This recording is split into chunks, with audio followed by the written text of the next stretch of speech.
आज हम हिंदी पे चर्चा करेंगे। मॉडल टेस्ट पेपर ही हमारा फर्स्ट है। हिंदी में का है। इसका पहला प्रश्न है, संस्कृत में कितने उपसर्ग होते हैं? तो इसका आंसर है 22 होते हैं। नंबर बी सही है और आंसर सभी के साथ में है। वे उपसर्ग जो हिंदी में आ जाते हैं कहलाते हैं तत्सम उपसर्ग होते हैं, जो संस्कृत से सीधा हिंदी में आते हैं। इसका बी नंबर सही है।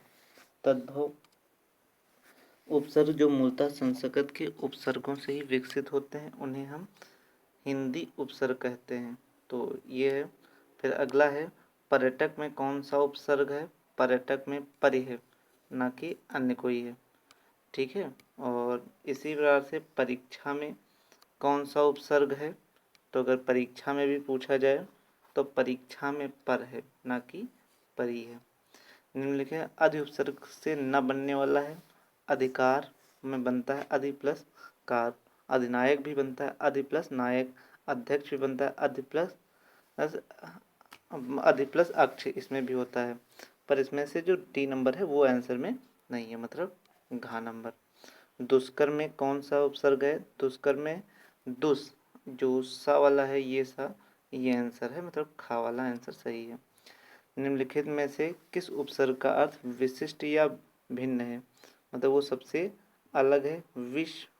विशिष्ट या वि। तो इसमें से जो गा नंबर विशिष्ट है वो सबसे अलग है। निम्न में से किस शब्द में निर उपसर्ग का प्रयोग नहीं हुआ है? निर्जीव में निर का प्रयोग हुआ है और निर्धन में भी हुआ है निर प्लस, और निरोग में भी हुआ है नि प्लस रोग।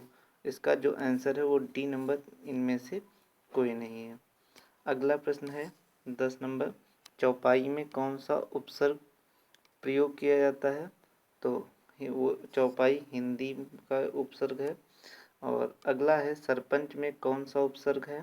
तो सरपंच जो होता है वो विदेशी भाषा से बना है, क्योंकि उसमें लगा है सर। ठीक है। और सर ये जो होता है ये विदेशी शब्द होता है।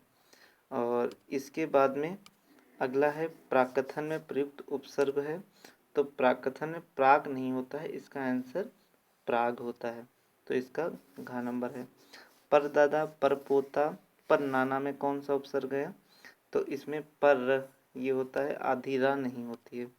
समकोण, समकालीन और समकालिक में उपसर्ग है सम, क्योंकि उसके बाद में दूसरा शब्द भी कट रहा है, इसलिए सम आंसर होता है। अगला है, अधोपतन में कौन सा उपसर्ग प्रयोग हुआ है? अधोपतन में अधा हुआ है। कौन सा हुआ? अधा। ठीक। भाषा के वे लघुत्तम सार्थक खंड जो शब्द के अंत में लगकर नए शब्दों का निर्माण करते हैं, अंत में प्रत्यय लगते हैं और प्रारंभ में उपसर्ग लगते हैं। इसका आंसर है खा, प्रत्यय। और उसके बाद है, वे प्रत्यय जो क्रिया शब्दों के अतिरिक्त अन्य शब्दों जैसे संज्ञा, सर्वनाम, विशेषण तथा अव्यय आदि के बाद लगते हैं।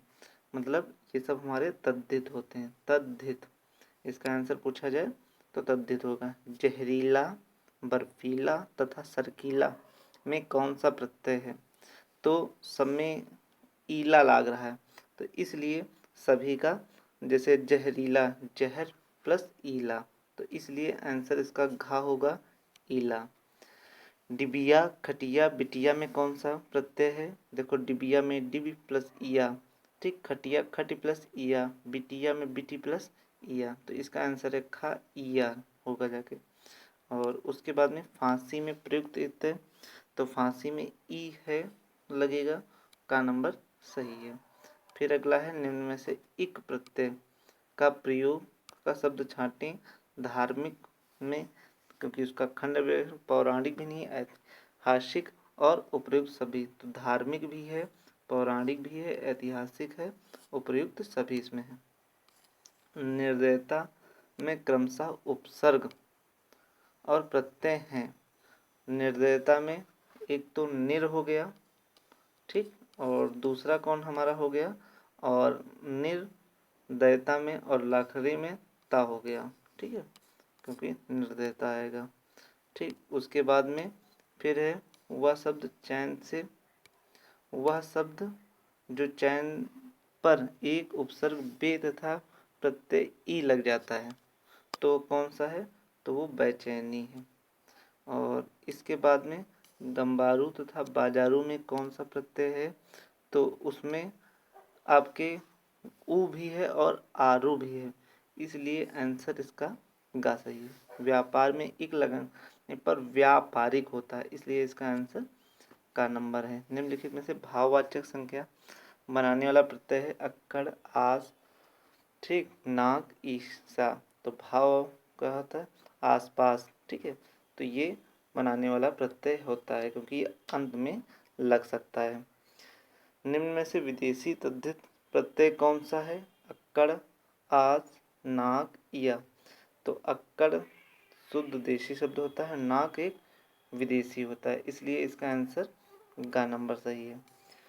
फूल शब्द में वाड़ी प्रत्यय लगने पर क्या शब्द बनता है, तो फूल बोलने पर फुलवाड़ी बनता है, ठीक। फूल नहीं, वाड़ी नहीं बनता है, फुलवाड़ी बनता है।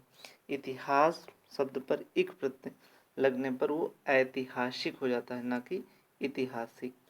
कौंतेय, गांगे, वासुदेव में कौन सा प्रत्यय है, तो वो अप्रत्ययवाचक तद्धित प्रत्यय है। ये हिंदी के कुछ महत्वपूर्ण प्रश्न थे, ठीक, जो उपसर्ग एवं प्रत्यय से संबंधित थे। अगले अंक में हम कुछ और प्रश्न लेकर आपके समक्ष प्रस्तुत होंगे। धन्यवाद। आप सभी का दिन शुभ हो।